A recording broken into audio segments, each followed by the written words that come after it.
wabarakatuh. Halo semuanya. Sebagai perkenalkan, nama aku Anissa Juliara Ramadhani. Di sini saya akan menjelaskan apa sih molis itu. Molis itu adalah salah satu bahan kimia. Nah, jadi molis itu adalah larutan alpha-naftol dalam alkohol yang biasanya mengandung etanol atau metanol yang digunakan di dalam uji molis atau uji kimia untuk mendeteksi keberadaan karbohidrat di dalam suatu sampel. Contohnya makanan, di darah, urin, atau yang lainnya. Nah, untuk molis ini memiliki ada beberapa kandungan di dalamnya. Yaitu pertama tuh ya alpha-naftol tadi atau C10H8OH, yaitu sebagai reaksi utama yang bereaksi dengan furfural atau hasil dari dehidrasi karbohidrat yang menghasilkan warna ungu. Yang kedua yaitu etanol C2H5OH, di mana dia sebagai pelarut yang membantu melarutkan alpha-naftol agar dapat bereaksi dengan baik.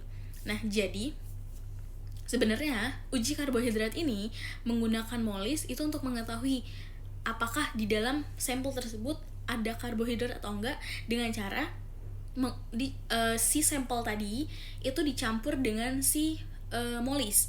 Nah, jadi untuk mengetahui dia berkarbohidrat atau enggak, nanti si sampel ini akan bereaksi ketika dicampurkan dengan yang namanya molis tadi. Jika dia positif atau dia memiliki karbohidrat di dalam sampel tersebut, maka dia akan menghasilkan warna ungu. Nah, dia tuh bisa jadi ungunya pekat banget atau ungunya tidak terlalu pekat, yang biasa-biasa saja. Nah, apabila tidak bereaksi atau dia tidak mengeluarkan warna ungu, berarti dia di sampel tersebut tidak memiliki karbohidrat. Nah, lalu gimana sih cara menggunakan molis ini di dalam uji molis nih, misalnya di laboratorium nih, gimana ya caranya? Kira-kira gimana dong?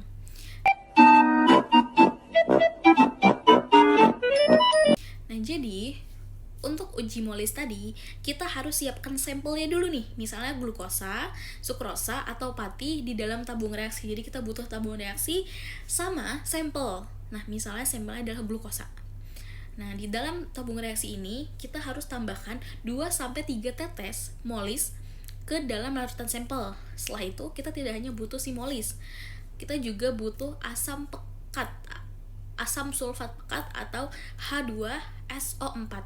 Nah, untuk memasukkan asam sulfat pekatnya tadi, kita tuh tidak boleh netesinnya itu langsung gini, tetapi si tabung reaksinya harus dimiringin.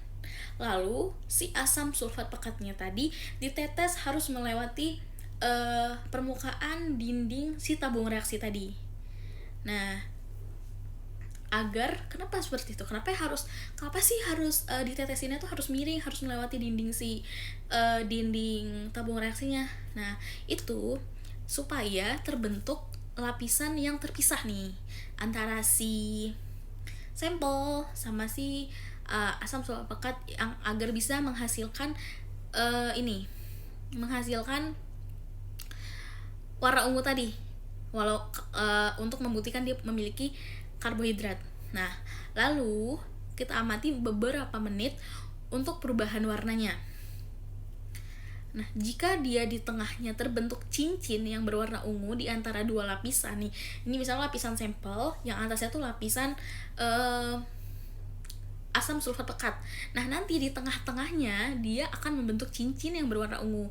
Maka ketika itu muncul warna ungu, berarti dia memiliki karbohidrat. Nah, tetapi jika tidak ada perubahan, maka hasilnya negatif. Mungkin segitu saja untuk penjelasan tentang molis dari saya. Semoga dapat membantu teman-teman. Saya ucapkan terima kasih. Wassalamualaikum warahmatullahi wabarakatuh. Bye semuanya.